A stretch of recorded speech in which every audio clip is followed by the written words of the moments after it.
Hi friends, एक बार फिर से स्वागत है आपका मेरी नॉलेज में। और मैं वाई डी एक बार फिर से लेके आऊँगा आपके लिए एक छोटा सा वीडियो जो आने वाले एनएचएम एग्ज़ाम में काफ़ी हेल्पफुल होने वाला है। सो फ्रेंड्स, समय कम है, पढ़ना बहुत सारा है। और क्वेश्चंस स्टार्ट करने से पहले एक चीज़ आपको बतानी है, क्योंकि यूट्यूब से या किसी और चैनल से वीडियो देख के या कोई क्लास अटेंड करके आप समय नहीं बचा कि आप तैयारी कर पाओ। आपको बुक्स प्रिपेयर करनी पड़ेंगी। और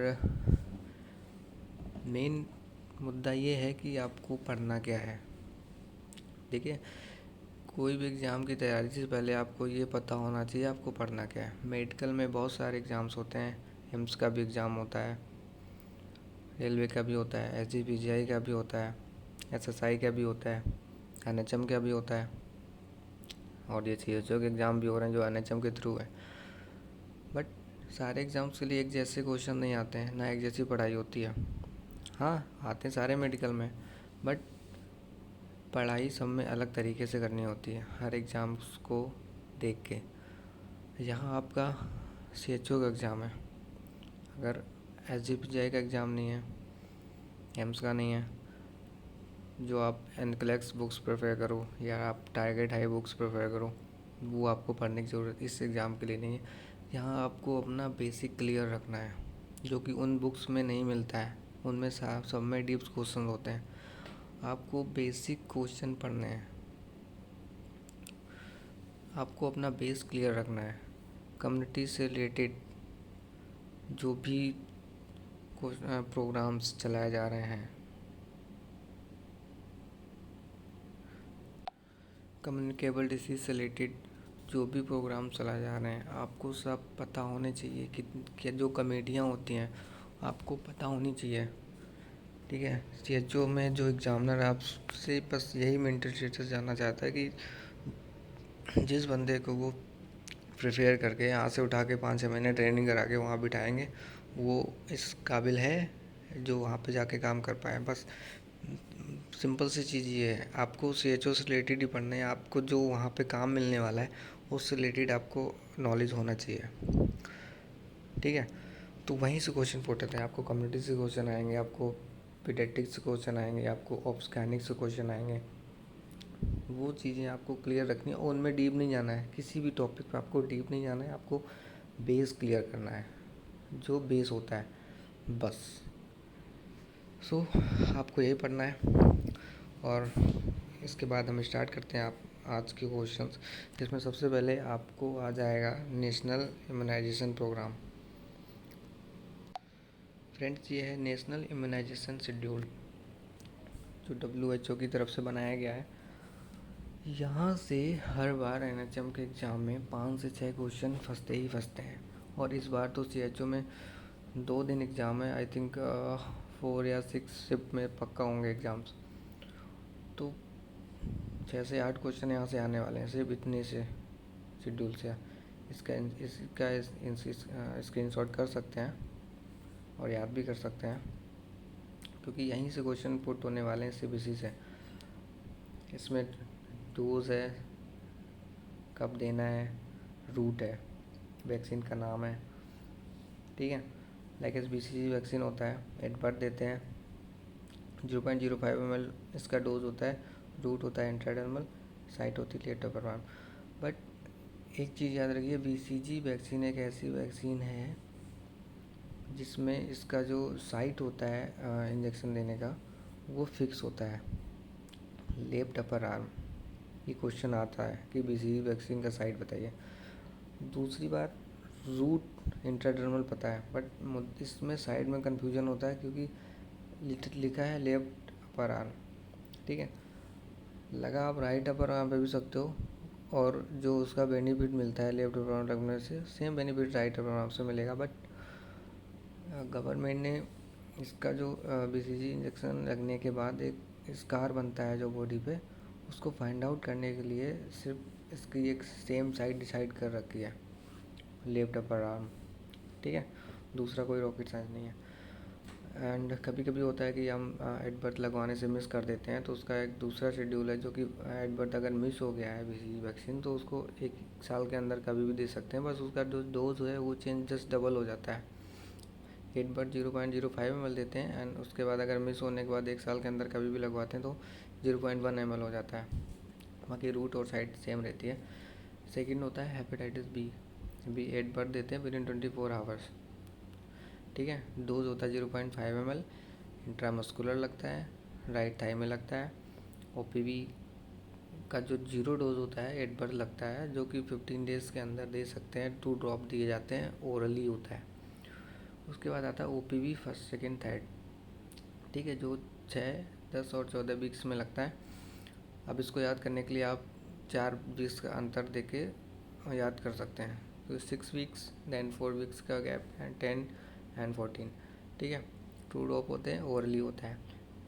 उसके बाद आता है पेंटावेलेंट, जो कि first second third same OPV के साथ दिया जाता है। 6, 10 और 14 हफ्ते में 0.5 ml डोज होता है, इंट्रामस्कुलरली दिया जाता है, लेफ्ट थाई पे देते हैं। ठीक, अब यहाँ से एक क्वेश्चन बनता है कि पेंटावेलेंट में कौन कौन सी वैक्सीन होती हैं। आपको पता होना चाहिए, जो पेंटावेलेंट वैक्सीन है वो 5 वैक्सीन्स का एक कॉम्बो पैक है, जिसमें आपका डीपीटी होता है। डीपीटी बोले तो डिप्थीरिया, परट्यूटिस, टेटनस, ठीक, एंड हेपेटाइटिस बी और हिप। ठीक, ये 5 वैक्सीन्स का कॉम्बो पैक होता है पेंटावेलेंट वैक्सीन में। ठीक है, जिसमें 5 तरह की बीमारियों से प्रिवेंट करा जाता है बेबी को। अब यहाँ पे एक कन्फ्यूज़न वाला पॉइंट है, हिप। हिप क्या होता है? हिप होता है इन्फ्लुएंजा। इन्फ्लुएंजा के लिए दिया जाता है। ठीक है, देन नेक्स्ट है अपना मीजल्स, जो 9 मंथ में दिया जाता है, 0.5 ml subcutaneous, right upper arm पे देते हैं। डीपीटी बूस्टर आ जाता है 16 मंथ्स में, 0.5 ml इंट्रामस्कुलरी देते हैं, लेफ्ट थाई पे। मीजल्स का जो सेकेंड डोज है 16 मंथ्स में, 0.5 ml subcutaneous, right upper arm. DPT booster 16 week, 0.5 ml intramuscular, left thigh. अब यहाँ पे ओपीवी बूस्टर आ गया। देखिए ओपीवी का ये 5th डोज है।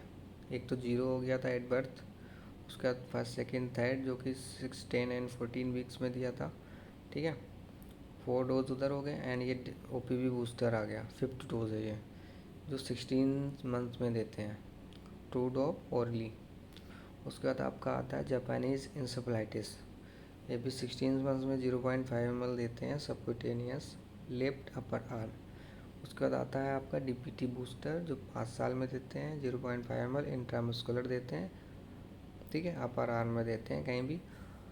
अब जो पूरा इम्यूनाइजेशन शेड्यूल है अपना, यहाँ से जो क्वेश्चंस बनते हैं इसमें जो डोज होता है बहुत कम पूछा जाता है। ठीक है, डोज से जो क्वेश्चंस बनते हैं मेनली, जो मैंने देखा है कि बीसीजी से ज़्यादा बनता है कि 8 बर्थ कितना देते हैं, और अगर 8 बर्थ मिस हो गया तो उसके बाद कितना देते हैं। तो दोनों चीज़ यहाँ से क्लियर है। 8 बर्थ 0.5 ml देते हैं अगर 8 बर्थ मिस हो गया, और उसके बाद 1 साल के अंदर अगर कभी देते हैं तो 0.1 ml देते हैं। और तीसरा क्वेश्चन, अगर बीसीजी 1 साल के बाद भी मिस हो गया तो फिर देते ही नहीं है। ठीक है, और बेसिकली जो इम्यूनाइजेशन शेड्यूल से और जो क्वेश्चन आएंगे आपके साइड से आएंगे कि कौन सी वैक्सीन किस साइड से लगती है। ठीक है, और जो और क्वेश्चन जो बनते हैं इम्यूनाइजेशन शेड्यूल से वो ये होते हैं कि लाइव एटीट्यूड वैक्सीन कौन सी है और किल्ड वाली कौन सी है। ठीक, तो ये भी आपको याद करनी पड़ेंगी। यहाँ से अगर इतनी चीज़ें आप याद कर लेते हैं तो 5 से 7 क्वेश्चन नॉर्मली आपको मिल जाएंगे एग्ज़ाम में। ठीक है, देन चलते हैं हम अपने अगले क्वेश्चन की तरफ। फ्रेंड्स, हमारा जो अगला क्वेश्चन है वो आता है ये, another name of serum hepatitis. जो सीरम हेपेटाइटिस होता है उसका जो दूसरा नाम है वो क्या है? Option A hepatitis A, option B hepatitis B, option C hepatitis C, option D hepatitis D. ठीक है, तो जो सीरम हेपेटाइटिस जिसको बोलते हैं वो बोलते हैं हेपेटाइटिस बी को। आपका जो सही आंसर है वो हेपेटाइटिस बी।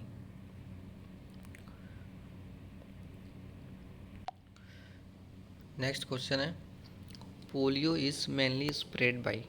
जो पोलियो है वो मेनली किस तरीके से फैलता है, कौन से रूट से फैलता है? ऑप्शन ए है faeco oral route, sexually route, droplet infection से, या डायरेक्ट कांटेक्ट में आने से। तो जो पोलियो वायरस होता है मेनली जो फैलता है वो फीको ओरल रूट से ही फैलता है। ठीक है। नेक्स्ट क्वेश्चन है, यहाँ से एक क्वेश्चन और बनेगा, जो पोलियो जो है वो जो हार्म करता है, मतलब बॉडी के किस पार्ट में जाके हार्म करता है? तो ये जो अपनी एलिमेंट्री कैनाल होती है, ठीक है, जो एलिमेंट्री कैनाल होती है उसमें जाके हार्म करता है।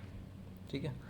नेक्स्ट क्वेश्चन अपना है, diphtheria is mainly which age group of disease. जो डिप्थीरिया है वो मेनली किस एज ग्रुप की बीमारी है, मतलब कौन सी एज में डिप्थीरिया आपको हो सकता है, किसी बच्चे को हो सकता है, चाइल्डहुड में हो सकता है, एडल्टहुड में हो सकता है, या ओल्ड एज में हो सकता है, या किसी भी एज में हो सकता है। ठीक है। तो इसका जो सही आंसर है वो है चाइल्डहुड। जो डिप्थीरिया है वो चाइल्डहुड एज में ही होता है। ठीक है। उसके जो चांसेस होते हैं चाइल्डहुड में ही होने के होते हैं, जिसको हम लोग गला घोटू बीमारी बोलते हैं। नेक्स्ट क्वेश्चन है, causative organism of yellow fever. जो येलो फीवर होता है उसका जो कॉजेटिव ऑर्गेनिज्म है वो क्या है? फ्लेवी वायरस, प्यूबिकस, येरिसीनिया पेस्टिस, कॉक्सिला बर्नेटी, या लेशमैनिया। तो यहाँ पे जो आपका सही आंसर होगा वो क्या है? वो आपका सही आंसर होगा कॉक्सिला बर्नेटी। हमारा अगला क्वेश्चन है, सिक टेस्ट फॉर विच डिसीज़। एक ऐसा टेस्ट होता है जिसको सिक टेस्ट बोलते हैं, जो इन चार में से किसी एक डिसीज़ के लिए करा जाता है। पहला ऑप्शन है ट्यूबरकुलोसिस, डिप्थीरिया, पोलियो, मम्स। ठीक है। तो जो सिक टेस्ट होता है वो कौन सी बीमारी के लिए करा जाता है? तो उसका सही आंसर है डिप्थीरिया के लिए करा जाता है। डिप्थीरिया को जांच के लिए एक सिक टेस्ट करते हैं। अब यहाँ पे एक क्वेश्चन बनता है कि सिक टेस्ट कैसे करते हैं। तो मॉन्टूस टेस्ट पता है सबको कैसे करा जाता है। एक इंजेक्शन होता है जो हम इंट्राडर्मली स्किन में लगाते हैं, जैसे कि नॉर्मली एएसटी करते हैं किसी भी इंजेक्शन का, सेम उसी तरीके से सिक टेस्ट करा जाता है। और जिस आर्म में इंट्राडर्मली उस मेडिसिन को इंसर्ट करके राउंड एक गोला कर देते हैं पेन से, उसमें टाइम और डेट डाल देते हैं। उसके कुछ पैरामीटर्स होते हैं कि उस सेंटीमीटर के आसपास अगर रेडनेस आ जाती है तो वो पॉजिटिव होता है, अदरवाइज निगेटिव होता है। ठीक है। तो ऐसे सिक टेस्ट करा जाता है। नेक्स्ट क्वेश्चन है, for which disease use of Napier aldehyde test. Napier aldehyde जो टेस्ट है वो कौन सी बीमारी के लिए करते हैं? मीजल्स के लिए करते हैं, डेंगू के लिए करते हैं, काला जार के लिए करते हैं, या निमोनिया के लिए करते हैं? तो जो नेपियर एल्डिहाइड टेस्ट है वो हम लोग नॉर्मली काला जार के लिए करते हैं। तो राइट आंसर है काला जार। चलते हैं हमने अगले क्वेश्चन की ओर। नेक्स्ट क्वेश्चन है हमारा, fever, hepatomegaly, weight loss, anaemia, sign and symptom of which disease. Simple सा ही क्वेश्चन है, आपके सामने एक डिसीज़ कंडीशन रख दी है, इसी में कुछ चीज़ें ऐड करके हम एक क्वेश्चन बना सकते हैं इसको, कि आपके सामने एक ऐसा पेशेंट आ रहा है जिसको फीवर है और वो hepatomegaly like is right upper quadrant में पेन बता रहा है। राइट अपर कॉर्नेट का एब्डोमेन 9 पार्ट में डिवाइड करा जाता है। ठीक है। जिसमें अपना लीवर जो है वो राइट अपर कॉर्नेट में आता है, तो उधर पेन बताया, क्योंकि हेपेटोमेगली तो एक मेडिकली वो है, टर्म है हेपेटोमेगली, मरीज़ को थोड़ी पता होगा कि उसको हेपेटोमेगाली, वो आपको तो बताएगा कि दर्द है, ठीक है।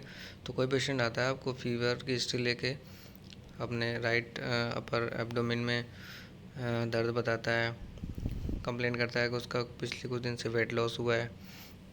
आप उसको एग्जामिन करते हो, एनीमिया का साइन मिलता है आपको, ठीक है। तो उसको कौन सी बीमारी हो सकती है इनमें से? मीजल्स हो सकता है, डेंगू हो सकता है, काला जार हो सकता है, या निमोनिया हो सकता है, ठीक है। तो जो इसमें से राइट आंसर होगा वो है काला जार। ये सारे सिम्टम्स काला जार के हैं, ठीक है। अब दूसरा एक क्रॉस क्वेश्चन बनता है कि इस डेंगू क्यों नहीं हो सकता, ठीक है। तो डेंगू फीवर में वेट लॉस नहीं मिलता है, ठीक। उसमें फीवर होगा, हेपेटोमेगाली हो सकती है, एनीमिया का सिम्टम नहीं मिलता है, हाँ थ्रोम्बोसाइटोपिनिया मिलता है। अब एक क्वेश्चन यहाँ से मिलता है कि थ्रोम्बोसाइटोपिनिया क्या होता है। थ्रोम्बोसाइटोपिनिया बोले तो जो प्लेटलेट्स होते हैं अपनी बॉडी में, जो नॉर्मल रेंज होती है उनकी 1.5 लाख से 4.5 लाख, अगर वो उससे नीचे जाता है तो उसको थ्रोम्बोसाइटोपिनिया बोलते हैं, ठीक है। तो जो डेंगू होता है वो मेनली उसमें थ्रोम्बोसाइटोपिनिया देखने को मिलता है, एनीमिया इतनी जल्दी देखने को नहीं मिलता है जब तक डेंगू सीवियर कंडीशन में नहीं जाता है, जिसको शॉक सिंड्रोम बोलते हैं, ठीक है। देन ये जो सिम्टम्स हैं ये काला जार के हैं। ये क्वेश्चन यहाँ से बनता है कि एनीमिया को कैसे एग्जामिन करेंगे। आपके पास कोई ब्लड रिपोर्ट्स नहीं है, पेशेंट पहली बार आप देख रहे हो, ठीक है। तो एनीमिया को आप कैसे एग्जामिन करेंगे?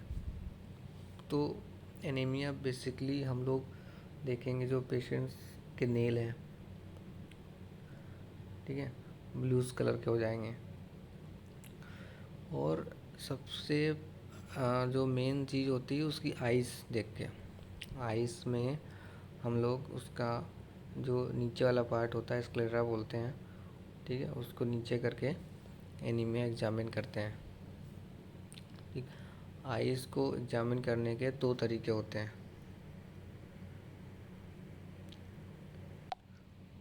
जो हम लोग एनीमिया एग्जामिनेशन करते हैं वो ऐसे करते हैं, ठीक है।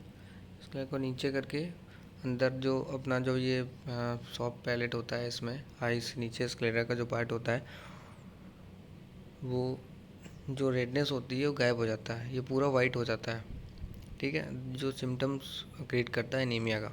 अब आई से 2 टेस्ट करते हैं हम, इसी तरीके से आई से एनीमिया का भी टेस्ट करते हैं, इसी तरीके से आई से टेस्ट करते हैं जॉइंटिस का भी, ठीक है। सेकंड टेस्ट अपना ये है, जॉइंटिस जब करते हैं तो हम लोग अपर पार्ट देखते हैं, कॉर्निया का जो होता है, ठीक है, उसके ऊपर जो देखते हैं तो उसमें अभी अपना येलोपन आ जाता है, ठीक। और एनीमिया जो देखते हैं वो नीचे आई करके देखेंगे। तो 2 चीज़ें यहाँ से बनती हैं, आई टेस्ट से हम लोग जॉइंटिस का भी एग्जामिन करते हैं, और जो फिजिकल एग्जामिन होता है without any reports, blood reports, तो 2 तरीके से करते हैं आई से। सो गाइस चलते हैं अपने अगले क्वेश्चन की तरफ। हमारा अगला क्वेश्चन है ब्यूबोइस मीन्स, एक टर्म होता है मेडिकल, ब्यूबोइस, इसका मतलब क्या है इन चारों में से? क्या enlarged tendered lymph node, enlarged bone, enlarged tendered arteries, या टेंडर्ड मसल, ठीक है। जो इस एक मेडिकल कंडीशन है, इसमें क्या होता है इन चारों में से? तो इनमें से जो फर्स्ट वाला अपना आंसर है वो सही है, इनलार्ज टेंडर्ड लिम्फ नोड। ये जो ब्यूबोइस मेडिकल टर्म है ये लिम्फ नोड से रिलेटेड है। इस बीमारी में हमारे जो लिम्फ नोड होते हैं वो अपने नॉर्मल साइज से इनलार्ज हो जाते हैं। तो अपना नेक्स्ट क्वेश्चन है very common type of plague. जो प्लेग होता है वो सबसे कॉमन टाइप क्या है ये पूछा गया, एक ब्यूबोनिक, न्यूमोनिक एंड सेप्टिसिमिया, या फिर इन चारों में से सही कौन सा है? देन इसका राइट आंसर है ए ब्यूबोनिक। जो कॉमन टाइप प्लेग है वो ब्यूबोनिक प्लेग होता है, जो सबसे कॉमन होता है। नेक्स्ट क्वेश्चन है अपना incubation period of hepatitis B. ये क्वेश्चन आपको मिलेगा 90% एग्ज़ाम में, मोस्टली पूछा जाता है। Incubation period of hepatitis B 3 to 5 year, 6 to 10 days, या 45 to 180 डेज, या 2 to 6 डेज। दैन इसका राइट आंसर है 45 to 180 डेज। ये क्वेश्चन आपको यहाँ पे डेज में कन्वर्ट करके दिया गया है, वहाँ पे ऑप्शन आपको दूसरे तरीके से मिल सकते हैं, मंथ्स में कन्वर्ट करके मिल सकते हैं, या वीक में कन्वर्ट करके मिल सकते हैं। तो आपको अपने दिमाग में आइडिया रखना है कि इसका जो इंक्यूबेशन पीरियड होता है 45 to 180 डेज़ होता है। अब एग्जामिनर आपसे वो वीक में कन्वर्ट करके पूछे या मंथ्स में कन्वर्ट करके पूछे, कंफ्यूज नहीं होना है, ठीक है। उसी में आपको अपने दिमाग से कन्वर्ट कर लेना कि 45 to 180 डेज़ के बीच में कितने वीक्स हो सकते हैं या कितने मंथ्स हो सकते हैं, ठीक है। प्लस माइनस 1-2 चलता है, उससे उसी से उसके आसपास नियर अबाउट जो आंसर हो वही आपको टिक करना है एग्ज़ाम में, ठीक है। देन अपना next question, incubation period of diphtheria. जो डिप्थीरिया होता है उसका इंक्यूबेशन पीरियड क्या होता है? 3 to 5 ईयर होता है, 6 to 10 डेज़ होता है, 45 to 180 डेज़ होता है, 2 to 6 डे होता है। तो जो अपना डिप्थीरिया का इंक्यूबेशन पीरियड है वो होता है 2 to 6 डेज़। अपना जो डी आंसर है वो सही है। सो चलते हैं अपने हमारा नेक्स्ट क्वेश्चन है, histamine test is done for which disease. जो हिस्टामिन टेस्ट होता है वो किस डिसीज़ के लिए करते हैं? ऑप्शन ए डिप्थीरिया के लिए करते हैं, लेप्रोसी के लिए करते हैं, ट्यूबरकुलोसिस के लिए करते हैं, या मलेरिया के लिए करते हैं। तो जो हिस्टामिन टेस्ट होता है वो हम लोग करते हैं ऑप्शन बी, लेप्रोसी। अब लेप्रोसी को हिंदी में बोलते हैं कुष्ठ रोग, क्लियर हो गया होगा, ठीक है। कुष्ठ रोग को इंग्लिश बोलते हैं लेप्रोसी, ठीक है। तो ये क्वेश्चन हिंदी में भी आ सकता है, इंग्लिश में भी आ सकता है, और CHO में ऑप्शनल आते हैं, या तो हिंदी लैंग्वेज या इंग्लिश, दोनों लैंग्वेज में क्वेश्चन आप कन्वर्ट करके देख सकते हो, ठीक है। तो लेप्रोसी के लिए हिस्टामिन करते हैं टेस्ट। आपका एक जो इंजेक्शन होता है, इंजेक्शन एविल, ठीक है, उसमें भी आई थिंक हिस्टामिन पाया जाता है। सो हमारा नेक्स्ट क्वेश्चन है, vaccination act was passed in which year. जो अपना वैक्सीनेशन एक्ट था वो कौन सी ईयर में पास हुआ था? 1873, 1880, 1997, 1911। तो जो वैक्सीनेशन एक्ट है वो 1880 में पास हुआ था, तो ऑप्शन बी हमारा राइट है। हम चलते हैं अपने अगले। हमारा नेक्स्ट क्वेश्चन है, multipurpose worker scheme was launched in. जो मल्टीपर्पज़ वर्कर स्कीम है वो कब लॉन्च करी गई थी? तो जो मल्टीपर्पज़ वर्कर की जो स्कीम है लॉन्च करी गई थी, ऑप्शन ए 1970, 1974, 1990, या 1985। यहाँ पे ऑप्शन 20 आपका सही होगा, 1990, 1974। मल्टीपर्पज़ वर्कर स्कीम जो है वो 1974 में लॉन्च करी गई थी। हमारा जो नेक्स्ट क्वेश्चन है वो है, how many calories and protein are available in a day in mid day meal programme. जो अपना मिड डे मील प्रोग्राम है उसमें जो एक दिन का खाना जो दिया जाता है बच्चों को, उसमें कितना कैलोरी और कितना प्रोटीन होता है? सिंपल सा क्वेश्चन है, मिड डे मील प्रोग्राम में जो खाना दिया जाता है बच्चों को उसमें कितना कैलोरी होता है और कितना प्रोटीन होता है, ठीक है। ऑप्शन ए आपका है 300 calorie and 6 to 12 gram protein, option B 200 calorie 6 to 12 gram protein, option C 300 calorie 8 to 12 gram protein, या option D 200 calorie 8 to 12 gram protein. तो यहाँ पे जो आपका राइट आंसर होगा वो होगा ऑप्शन सी। जो मिड डे मील प्रोग्राम है उसमें बच्चों को 300 कैलोरी दी जाती है और 8 से 12 ग्राम प्रोटीन दिया जाता है। दूसरा यहाँ से क्वेश्चन बनता है, कभी कभी आता है कि मिड डे मील प्रोग्राम में डेली जो एसेंशियल न्यूट्रिएंट्स या विटामिन्स या कैलोरी या कार्ब जो अपनी बॉडी को रिक्वायर्ड होते हैं पूरे एक दिन में, तो मिड डे मील में उनका कितना परसेंट दिया जाता है। तो मिड डे मील में जो हम लोग खाना, एक टाइम का खाना देते हैं बच्चों को, उसमें जो डेली बॉडी को जो डेली न्यूट्रिएंट्स का रिक्वायर्ड होता है उसका 50% देते हैं। मतलब डेली अगर बॉडी को जो चीज़ें रिक्वायर्ड हैं वो हम जो एक डाइट देते हैं बच्चों को दिन में मिड डे मील में, वो उसका डेली रिक्वायर्ड का 50% न्यूट्रिएंट उस खाने में होता है। ठीक है। और गवर्नमेंट ने ये स्कीम चलाई थी, जो अंडर 5 ईयर बच्चे हैं उनको जो कुपोषण हो जाता है, क्वाशोरिकर वगैरह के जो सिंड्रोम देखने को मिलते हैं, उनसे बचाने के लिए, जिससे गवर्नमेंट के दो बेनिफिट होते हैं। एक तो बच्चे कुपोषण से बचते हैं, दूसरा वो स्कूल में जाते हैं, पढ़ाई भी होती है, खाना भी मिलता है उनको, डाइट। ठीक है। तो ये सारी स्कीम्स गवर्नमेंट चलाई गई हैं गवर्नमेंट के द्वारा। सो गाइस, यहाँ से और भी क्वेश्चन जो बनते हैं, देखिए हर क्वेश्चन से कहीं ना कहीं 2-3 क्वेश्चन पुट हो जाते हैं। अब यहाँ पे डाइटरी कैलोरीज और प्रोटीन पूछी थी, यहाँ से एक क्वेश्चन बन जाता है कि मिड डे मील प्रोग्राम जो है कब लॉन्च हुआ था। तो मिड डे मील जो प्रोग्राम था वो 1961 में लॉन्च हुआ था। ठीक है। मिड डे मील प्रोग्राम जो लॉन्च डेट है वो 1961। यहाँ से एक क्वेश्चन और बनता है कि मिड डे मील जो स्कीम थी, एक तो मिड डे मील प्रोग्राम 1961, दूसरा आगे ये प्रमोट हुआ मिड डे मील जो स्कीम, वो अपना दिया गया 1995। ठीक है। जो मिड डे मील स्कीम है वो 1995 में लॉन्च हुई थी इंडिया में। तो कुछ क्वेश्चन जो भी जब भी आएगा तो आप उसको ध्यान से पढ़ेंगे और उसके जो ऑप्शन होंगे उन पर भी ध्यान देंगे। ठीक है। अगर क्वेश्चन पूछा है मिड डे मील की सन से रिलेटेड, अगर उसमें 1961 ऑप्शन नहीं है या 1995 है तो आपको देख के ही टिक करना है। ठीक।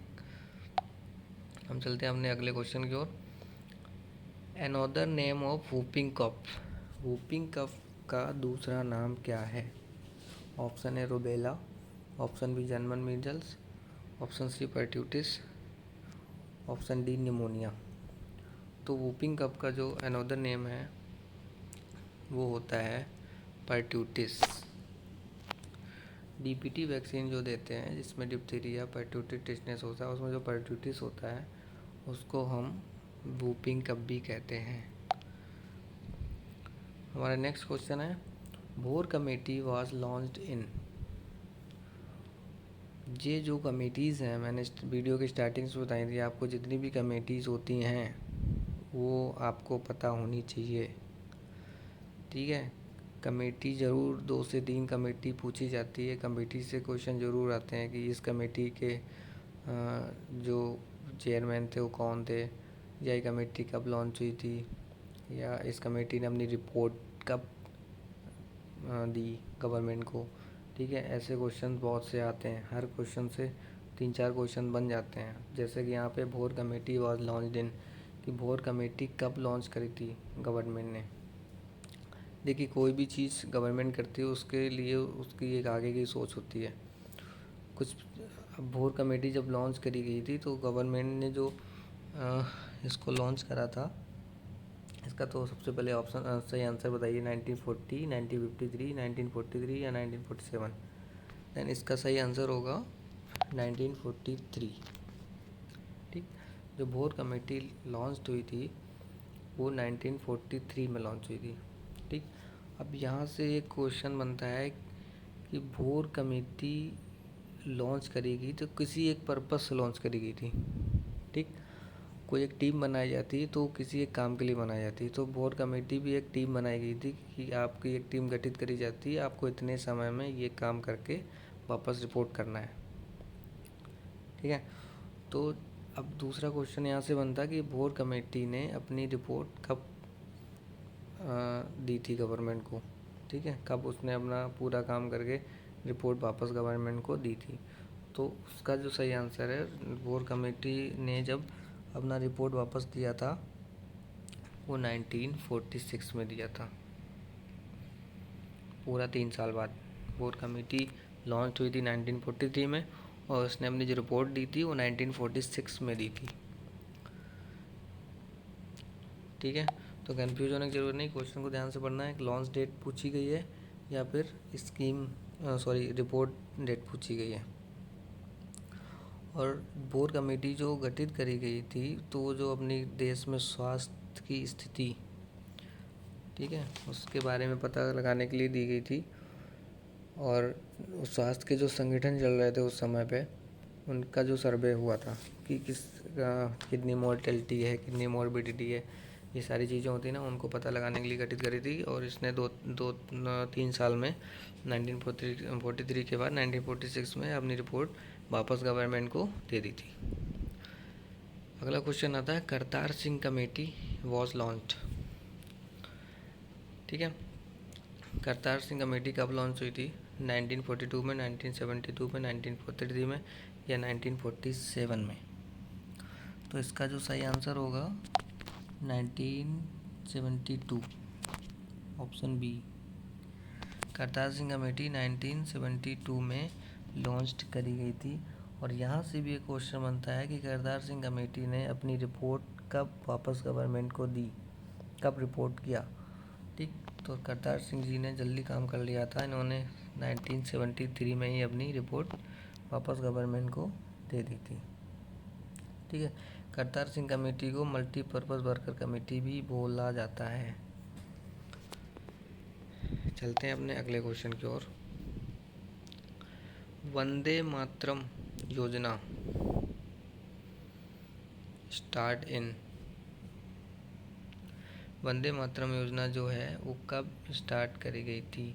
2 जनवरी 2001, 9 फरवरी 2004, 9 फरवरी 2009 या 3 मार्च 2005? तो जो वंदे मातरम योजना है वो 9 फरवरी 2004 को स्टार्ट करी गई थी। ठीक है, और इसका जो काम था, जो मातृ मृत्यु को कम करना और जो लैक्टेटिंग मदर होती हैं, मतलब जिनका न्यूली बेबी होता है, जो मदर फीडिंग कराती हैं, उनमें जो उस टाइम पे जो डिसीज़ होती हैं या डिसीज़ कंडीशंस होती हैं, उनको जानने के लिए वंदे मातरम योजना स्टार्ट करी गई थी। सो गाइस, चलते हैं अपने अगले क्वेश्चन की ओर। हमारा नेक्स्ट क्वेश्चन है, fetal blood flow rate during intrauterine life. Intrauterine life में जो फीटल का जो ब्लड फ्लो रेट होता है वो कितना होता है? नॉर्मल ह्यूमन जो एक बार बॉडी से हार्ट जो पंप करता है ब्लड, ठीक है, वही चीज़ यहाँ पे फीटल के लिए पूछी गई है कि फीटल में जो ब्लड फ्लो रेट होता है ड्यूरिंग इंट्रायूट्राइन लाइफ वो कितना होता है? 400 ml per minute, 2000 ml per minute, 200 ml per minute या 1000 ml पर मिनट? तो यहाँ पे जो राइट आंसर है वो होगा 400 ml per minute. 400 ml per minute fetal blood flow करता है। नेक्स्ट क्वेश्चन है, how much blood volume increase during pregnancy. During pregnancy जो ब्लड वॉल्यूम होता है वो इंक्रीज हो जाता है किसी भी फीमेल का, तो वो कितना होता है ये पूछा गया। 400 ml होता है, 1500 ml होता है या 2000 ml होता है, 500 ml होता है? तो इनका जो राइट आंसर है वो होता है 1500 ml। ड्यूरिंग प्रेगनेंसी जो ब्लड वॉल्यूम होता है वो इंक्रीज हो जाता है 15 ml। दूसरा यहाँ पे एक क्वेश्चन होता है कि जो एनीमिक मदर हो, अब देखिए CHO से रिलेटेड ये इम्पोर्टेंट क्वेश्चन है कि जो विलेज में जो लेडीज़ होती हैं, अभी भी बहुत जगह ऐसी हैं जहाँ पे लोग इतने ज़्यादा एजुकेटेड नहीं हैं, उनको पता नहीं है या तो वो जाना नहीं चाहते हैं ठीक है। तो अफोर्डेबिलिटी इतनी नहीं होती, कहीं निकल के कहीं अस्पताल में जाके दिखाएं। तो बहुत से ऐसे केसेस होते हैं कि मोर्टेलिटी रेट बढ़ जाता है, कि कभी फीटल डेथ हो जाती है, ठीक है। तो क्योंकि उनको पता नहीं होता है, तो इसी के लिए गवर्नमेंट ने ये स्कीम्स चलाई हैं कि हम लोग वहीं पे डिटेक्ट कर पाएँ। तो एक क्वेश्चन यहाँ से बनता है कि जो लैक्टेटिंग मदर होती है या जो प्रेग्नेंट मदर है, उसको एनीमिया हम लोग कब डिक्लेयर करेंगे? क्योंकि नॉर्मल मदर में तो 9-10 या जो भी एचबी होता है वो हम लोग नॉर्मल कंसीडर कर सकते हैं, बट जो प्रेग्नेंट मदर होता है उसमें ब्लड की ज़रूरत ज़्यादा होती है। तो उसको कितने से एचबी कम हो कि हम लोग उसको एनीमिया डिक्लेयर करेंगे? तो उसका एक सिंपल सा एक टारगेट है 11 ग्राम पर डीएल।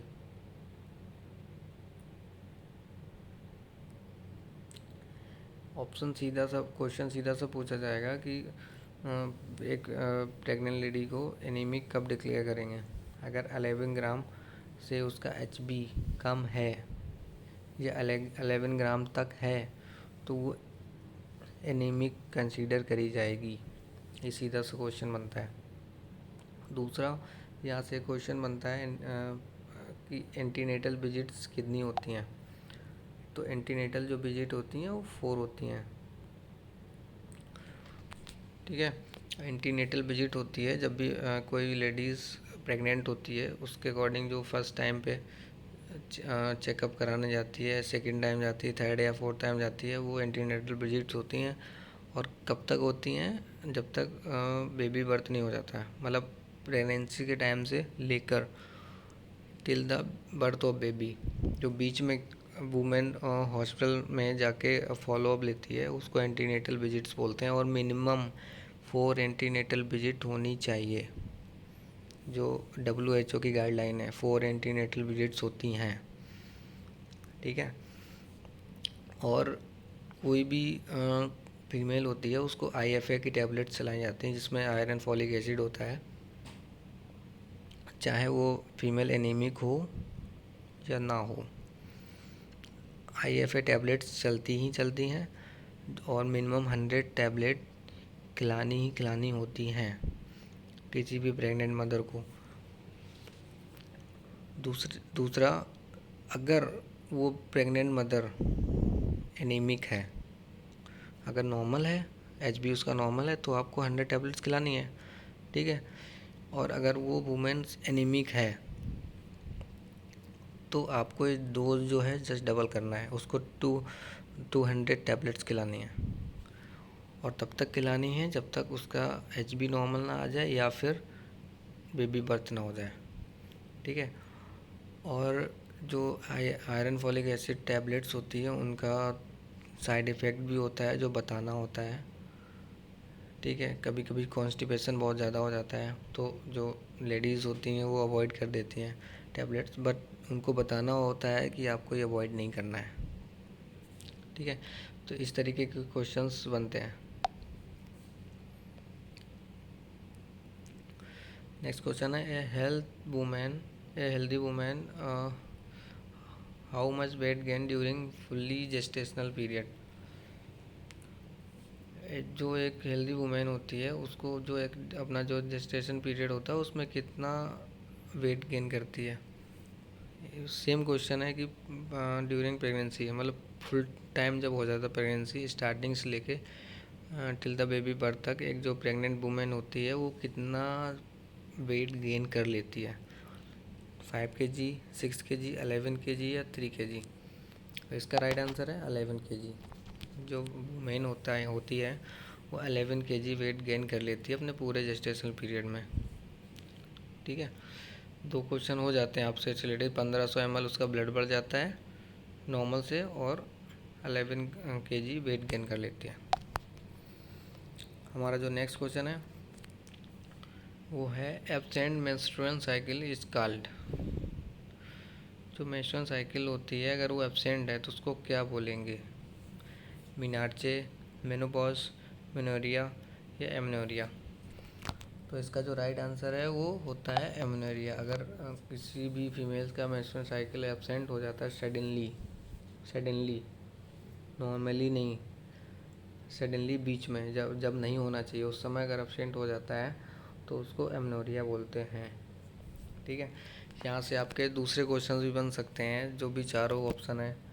मेनार्चे क्या होता है पूछा जा सकता है, मेनोपॉज के बारे में पूछा जा सकता है, मेनोरिया के बारे में पूछा जा सकता है। ठीक है, मेनार्चे क्या होता है कि जो फर्स्ट जो एक एडोलसेंट गर्ल में जो फर्स्ट टाइम जो पीरियड आता है उसको हम लोग मेनार्चे बोलते हैं। ठीक है, मेनोपॉज क्या होता है, एक वूमेन में जब एक स्टेज आती है एक एज के बाद जब पीरियड्स स्टॉप हो जाते हैं नेचुरली, उसको मेनोपॉज बोलते हैं। मेनोरिया होता है जब पीरियड्स नॉर्मल रेट में आते हैं, नॉर्मल ब्लड लॉस होता है, नॉर्मल साइकिल होती है, नॉर्मल डिस्टेंस होता है डेज़ में, उसको मेनोरिया बोलते हैं। तो यहाँ से आपके 4 क्वेश्चंस कंप्लीट होते हैं, मेनार्चे के बारे में, मेनोपॉज के बारे में, मेनोरिया के बारे में, एमनोरिया के बारे में। ओके गाइस, तो यहाँ से हमारा आज का क्वेश्चंस का शेड्यूल ख़त्म होता है। आई होप क्वेश्चंस आपके लिए यूज़फुल हो, और अगर आपको वीडियो अच्छा लगा हो तो प्लीज़ लाइक एंड शेयर और कमेंट करना मत भूलिएगा, और मैं ट्राई करूँगा नेक्स्ट और भी क्वेश्चन लाने के लिए। So thanks, bye bye.